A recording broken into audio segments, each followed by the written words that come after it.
सद्गुरु श्री ब्रह्मचैतन्य महाराज गोंदवलेकर यांचं प्रवचन 13 जून.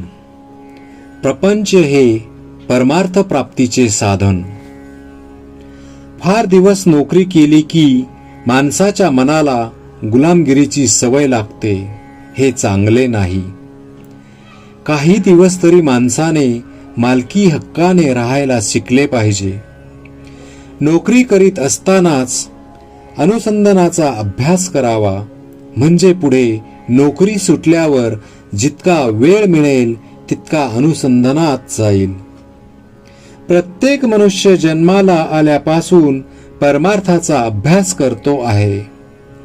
प्रत्येक मनुष्याला आनंद किंवा समाधान हवे आहे आणि त्यासाठी त्याची खटपट चालू असते. खरोखर परमार्थाला दुसऱ्याची गरजच नाही.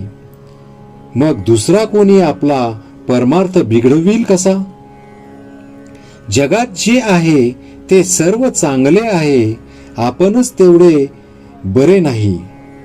दरवाजे, खिडक्या हे जसे घराचे साधन आहे किंवा आपल्या गावी जाण्यासाठी आगगाडी हे जसे साधन आहे, त्याप्रमाणे परमार्थ साधण्यासाठी किंवा परमात्म्याच्या प्राप्तीसाठी प्रपंच हे साधन आहे.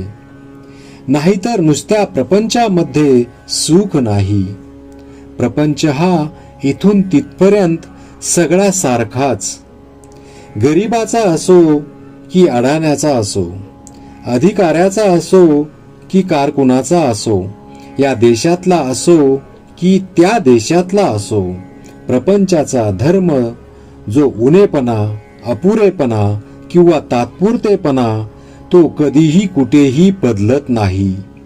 म्हणून जे आपल्यापाशी नाही ते ज्याच्यापाशी आहे त्याच्या प्रपंचाला पाहून आपण भुलून जाऊ नये. आहे त्यात समाधान ठेवावे. परमार्थात अधिकार कुणी कुणाला देऊन येत नसतो. आपला अधिकार आपल्या कृतीवर अवलंबून असतो. परमार्थाची जाणीव जेवढी दुःखात होते तेवढी सुखात असताना होत नाही. ते सुख शेवटी दुःखातच लोटते. ज्या जाणीवेने आपण सर्व ज्ञान मिळवतो ती काय आहे हे जाणण्याचा कुणी प्रयत्न करीत नाही. वैषयिक बुद्धी विकारांना सामील झाली म्हणजे ते प्रबळ होऊन घातक ठरतात. अशा वेळी मनात येईल तसे वागण्याचे टाळले तर विकार दुबळे होतात.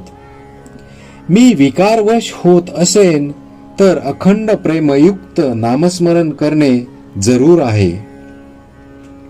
विकारांना वश न होता प्रारब्धाने आलेले विषय भोगावे म्हणजे त्यांचे काही चालणार नाही.